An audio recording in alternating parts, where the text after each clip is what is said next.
Hello everyone, welcome to your YouTube channel edutech study. तो guys, जो हमारी बिहार तकनीकी सेवा आयोग बीटीएससी की तरफ से जो मैकेनिकल इंस्पेक्टर एंड जो पंप ऑपरेटर की वैकेंसी निकाली गई थी, उसकी रिगार्डिंग हमारी एक क्वेश्चन सीरीज चल रही है। ये क्वेश्चन सीरीज आपके मोस्ट इम्पोर्टेंट क्वेश्चंस की ये सीरीज चल रही है। इससे पहले हमने 285 क्वेश्चन कर लिए थे। आज की क्लास में हम 285 से आगे के क्वेश्चन करेंगे। साथ ही में मैं आपको बता दूं, इन सभी क्वेश्चंस की जो पीडीएफ है वो आपको टेलीग्राम ग्रुप में मिल जाती है। टेलीग्राम ग्रुप का लिंक आपको वीडियो के डिस्क्रिप्शन बॉक्स में प्राप्त हो जाएगा, तो वहाँ से आप सभी क्वेश्चंस को डाउनलोड करके एक बार देख लीजिएगा। और साथ ही में जो इससे पहले हमारी 13 क्लासेस हुई है, उसकी चैनल पे प्ले लिस्ट बना रखी है बीटीएससी वर्क इंस्पेक्टर के नाम से। तो आपने वो क्लासेस नहीं देखी है तो देख लीजिएगा। तो ज़्यादा समय व्यतीत ना करते हुए हम आज की क्लास को आगे के साथ क्वेश्चन के साथ बढ़ेंगे। आज की क्लास में हमारा पहला क्वेश्चन रहेगा, जो फीलर गेज होता है, फीलर गेज का उपयोग किस लिए किया जाता है। फीलर गेज का उपयोग आपका जो है वो गैप मापने के लिए फीलर गेज का उपयोग किया जाता है। तो ऑप्शन सी इसका आंसर रहेगा। डायमीटर मापने के लिए फीलर गेज का उपयोग नहीं किया जाता है, एंगल मापने के लिए नहीं, वेट मापने के लिए नहीं। आपका जो गैप मापने के लिए फीलर गेज का प्रयोग किया जाता है। फीलर गेज के बारे में, जैसे फीलर गेज दो सतहों के बीच बहुत छोटे गैप या क्लियरेंस मापने के लिए प्रयोग होता है। जो दो सतह होती है उनके बीच बहुत छोटे गैप या क्लियरेंस मापने के लिए प्रयोग होता है।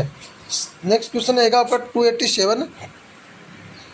सरफेस प्लेट सामान्यतः किस पदार्थ की बनी होती है। जो सरफेस प्लेट होती है वो सामान्यतः किस पदार्थ की बनी होती है, वो कास्ट आयरन की बनी होती है। तो ऑप्शन बी इसका आंसर रहेगा, आपका ऑप्शन बी आंसर रहेगा। सरफेस प्लेट के बारे में बात करें तो सरफेस प्लेट होती है वो जो प्रिसीशन मार्किंग और इंस्पेक्शन के लिए कास्ट आयरन या ग्रेनाइट की बनाई जाती है, क्योंकि इसकी सरफेस बहुत ही समतल होती है। तो बहुत ही अच्छा क्वेश्चन है, बहुत ही इंपॉर्टेंट क्वेश्चन है। नेक्स्ट क्वेश्चन रहेगा आपका 288। रीमिंग की प्रक्रिया कब की जाती है। तो रीमिंग की प्रक्रिया आपकी की जाती है ड्रिलिंग से पहले नहीं की जाती है। अगर आप ड्रिलिंग का काम कर लेते हो, ड्रिलिंग के कार्य होने के बाद रीमिंग की प्रक्रिया शुरू की जाती है। ग्राइंडिंग के बाद या फिलिंग के बाद नहीं, ड्रिलिंग के बाद रीमिंग की प्रक्रिया की जाती है। ड्रिलिंग के बारे में बात करें, जैसे ड्रिलिंग के बाद जो रीमिंग होती है, रीमिंग क्या होती है, रीमिंग होल को एक्यूरेट साइज और स्मूथ फिनिश देने के लिए की जाती है। नेक्स्ट क्वेश्चन रहेगा आपका आज की क्लास में, जो वी ब्लॉक होते हैं, वी ब्लॉक का उपयोग किस लिए किया जाता है। तो वी ब्लॉक का उपयोग आपका जो राउंड जॉब पकड़ने के लिए वी ब्लॉक का प्रयोग किया जाता है।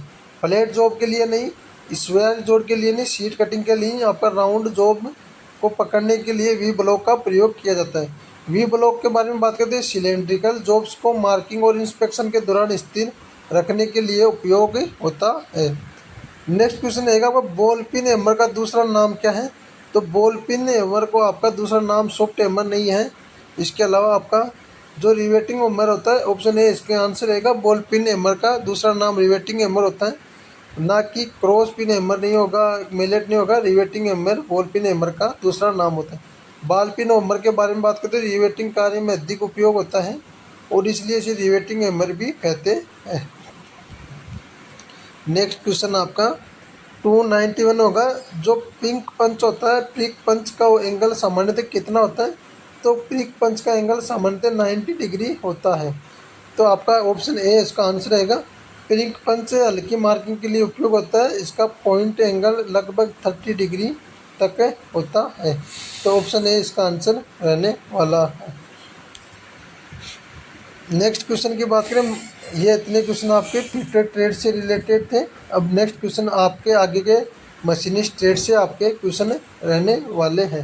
292 से 297 तक मशीनिस्ट ट्रेड से क्वेश्चन रहेंगे।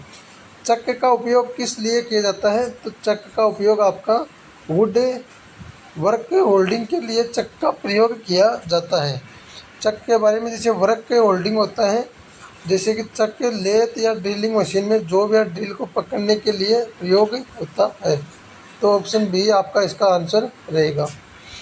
नेक्स्ट क्वेश्चन के बारे में बात करें, आपका जो फोर जो चक होता है उसका क्या लाभ होता है। फोर जो चक का लाभ होता है, ये इरेगुलर जॉब को भी पकड़ सकता है। तो ऑप्शन सी इसका आंसर रहेगा, इरेगुलर जॉब को पकड़ सकता है। फोर जो चक के बारे में, जैसे ये स्क्वायर, रेक्टेंगुलर और इरेगुलर जॉब्स को इंडिपेंडेंटली एडजस्ट करके पकड़ सकता है। नेक्स्ट क्वेश्चन रहेगा आपका, टेपर टर्निंग का क्या उद्देश्य होता है। टेपर टर्निंग का उद्देश्य क्या है। टेपर टर्निंग का उद्देश्य के बारे में हम बात करें तो इसका आंसर आपका ऑप्शन बी रहेगा। कोनिकल सरफेस बनाने के लिए टेपर टर्निंग का प्रयोग किया जाता है। कोनिकल शेप बनाने के लिए टेपर टर्निंग के बारे में, जैसे जॉब का डायमीटर धीरे धीरे बदलता है जिससे कोनिकल शेप बनती है। तो ऑप्शन बी इसका आंसर रहेगा। वेरी इंपॉर्टेंट क्वेश्चन है, याद कर लीजिएगा। नेक्स्ट क्वेश्चन के बारे में बात करें, क्विक रिटर्न मैकेनिज्म किस मशीन में उपयोग होता है। तो इसका आंसर रहेगा आपका शेपर मशीन। ऑप्शन सी इसका आंसर रहेगा। अच्छा क्वेश्चन है। जो क्विक रिटर्न मैकेनिज्म होता है वो शेपर मशीन के लिए उपयोग किया जाता है। शेपर मशीन हो गया। जो क्विक रिटर्न मैकेनिज्म है, रिटर्न स्ट्रोक को तेज बनाता है जिससे मशीनिंग टाइमिंग कम होता है। नेक्स्ट क्वेश्चन के बारे में बात करें, ग्राइंडिंग व्हील ड्रेसर का उपयोग क्यों किया जाता है। तो ग्राइंडिंग व्हील ड्रेसर का उपयोग व्हील साफ और शेप करेक्ट करने के लिए ग्राइंडिंग व्हील ड्रेसर का उपयोग किया जाता है। व्हील ड्रेसर के बारे में बात करते हैं, ग्राइंडिंग व्हील को सरफेस को क्लीन या ट्रू शेप में रखता है। तो ऑप्शन इसका बी इसका आंसर रहेगा। अच्छा क्वेश्चन है। नेक्स्ट क्वेश्चन, सीएनसी मशीन में जी कोड किसके लिए प्रयोग होता है। तो सीएनसी मशीन में जो जी कोड होता है वो मशीन जियोमेट्री कंट्रोल के लिए प्रयोग होता है। तो ऑप्शन बी इसका आंसर रहेगा। जी कोड के बारे में बात करें, जी कोड टूल मूवमेंट, पाथ और मशीनिंग ऑपरेशन को कंट्रोल करता है। तो ऑप्शन बी इसका आंसर रहेगा। तो गाइस, जो अब तक के हमने क्वेश्चन किए वो फिटर ट्रेड और मशीनिस्ट ट्रेड से क्वेश्चन किए। ये दोनों ट्रेड के क्वेश्चन आपके पंप ऑपरेटर में रहेंगे। तो पंप ऑपरेटर के जो विद्यार्थी हैं, पंप ऑपरेटर से जिन्होंने अप्लाई किया, वो इस क्वेश्चन क्लास को अब स्किप कर सकते हैं। आगे आपकी क्लास वर्क इंस्पेक्टर मैकेनिकल जो है, जिसमें आईटीआई इलेक्ट्रिशियन और वायरमैन, प्लम मशीनिस्ट और फिटर 4 ट्रेड को मांगा गया था, उसके लिए आगे क्लास कंटिन्यू रहेगी। साथ ही में मैं आपको बता दूं, इन सभी क्वेश्चंस की जो पीडीएफ है वो हमारे टेलीग्राम ग्रुप में मिलती है। टेलीग्राम ग्रुप में आप नहीं जुड़े हो तो जुड़ जाइएगा। टेलीग्राम ग्रुप का लिंक आपको वीडियो के डिस्क्रिप्शन बॉक्स में प्राप्त हो जाएगा। वहीं पे आज तक के आपके टोटल तो 300 क्वेश्चन के आसपास हमने किए। सभी क्वेश्चंस की पीडीएफ टेलीग्राम ग्रुप में आपको मिल जाएगी। तो नेक्स्ट क्वेश्चन की बात करें तो आपके क्वेश्चन इलेक्ट्रीशियन ट्रेड से रहेंगे। इलेक्ट्रीशियन ट्रेड से फर्स्ट क्वेश्चन रहेगा आपका, जो फेज इंडक्शन मोटर में किस ब्रेकिंग सिस्टम में रोटर को सिंक्रोनस स्पीड से अधिक गति पर घूमना पड़ता है। 3 फेज इंडक्शन मोटर में किस ब्रेकिंग सिस्टम में रोटर को सिंक्रोनस स्पीड से ज़्यादा घूमना पड़ता है, यानी कि सिंक्रोनस स्पीड से ज़्यादा इसमें घूमना पड़ता है। तो इसका आपका आंसर रहेगा रीजनरेटिव ब्रेकिंग में। बहुत ही इंपॉर्टेंट क्वेश्चन है ये। क्वेश्चन आपका बीएसपीसीएल में भी आया था, सेम टिकटॉक क्वेश्चन। वहीं से ये क्वेश्चन मैंने आपके लिए तैयार किया है। ये जो सिंक्रोनस स्पीड से अधिक पर ब्रेकिंग सिस्टम में जो रोटर को अधिक घूमना पड़ता है वो आपका रीजनरेटिव ब्रेकिंग के कारण ऐसा होता है। तो ऑप्शन ए इसका आंसर रहने वाला है। रीजनरेटिव ब्रेकिंग के बारे में बात करें तो आपकी रीजनरेटिव ब्रेकिंग में रोटर स्पीड सिंक्रोनस स्पीड से ज़्यादा हो जाती है।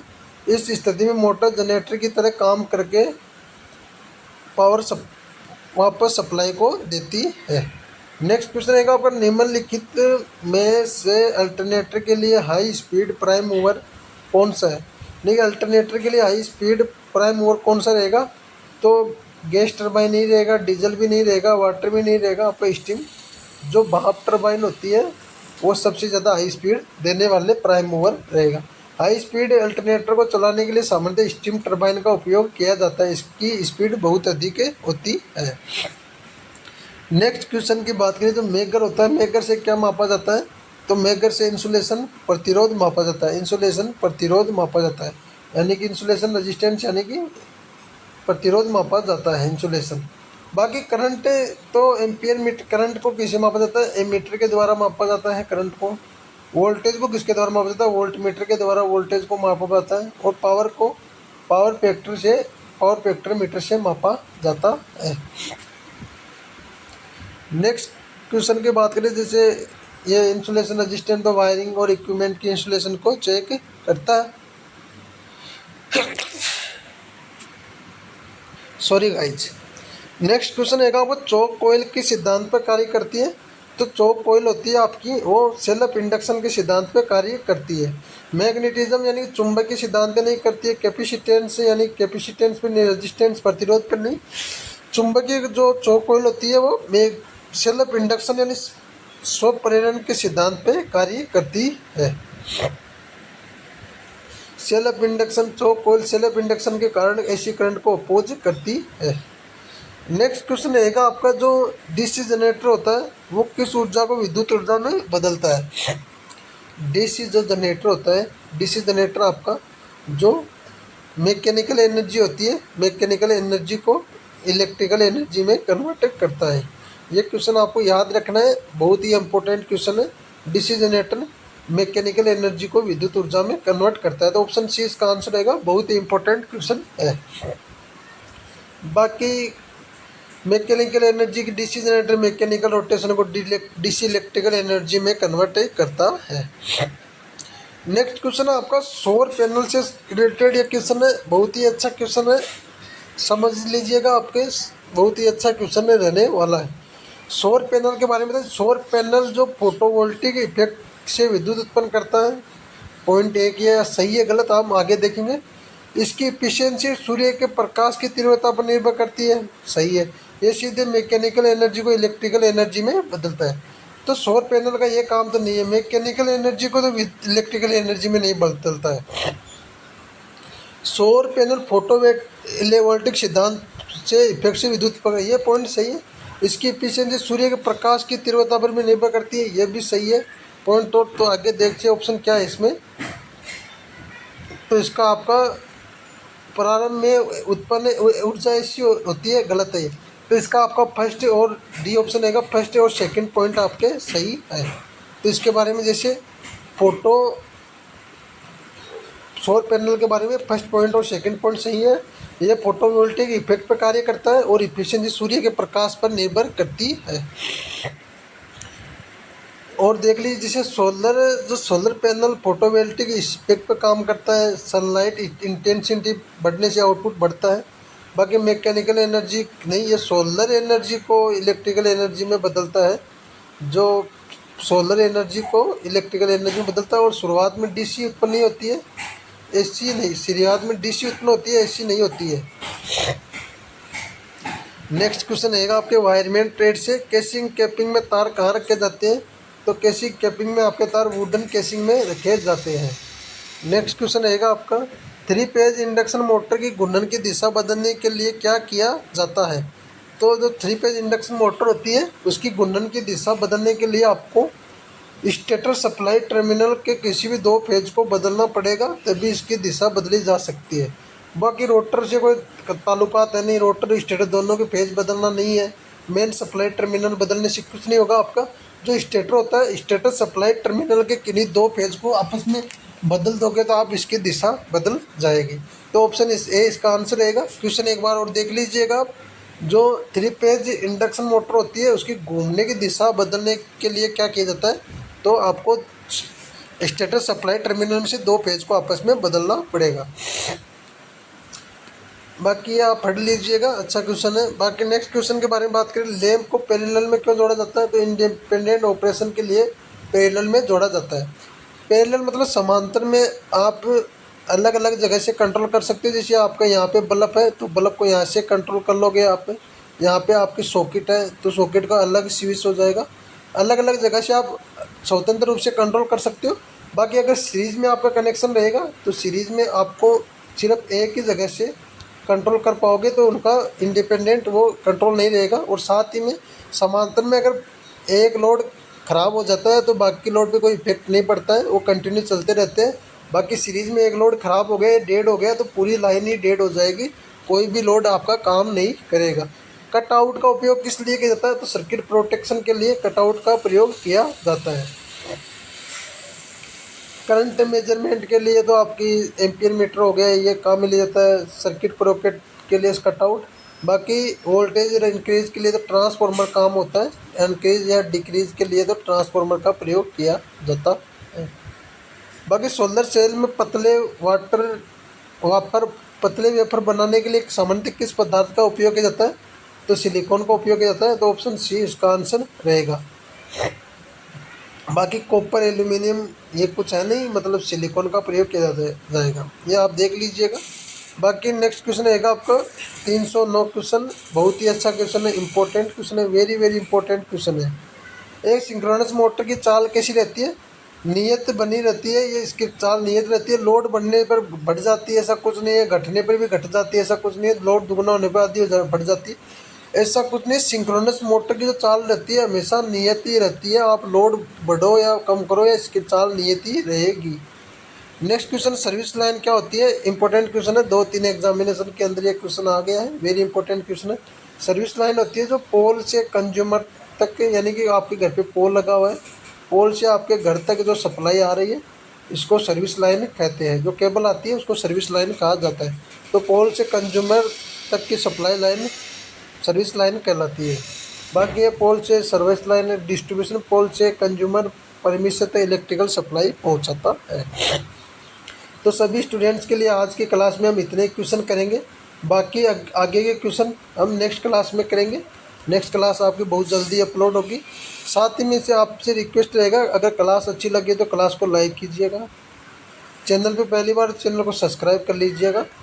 बाकी इस क्वेश्चंस की पीडीएफ को आपको डाउनलोड करने के लिए आप टेलीग्राम ग्रुप को ज्वाइन कर लीजिएगा। टेलीग्राम ग्रुप का लिंक आपको वीडियो के डिस्क्रिप्शन बॉक्स में प्राप्त हो जाएगा। बाकी इस क्लास में इतना ही, मिलते हैं नेक्स्ट क्लास में, तब तक के लिए जय हिंद दोस्तों।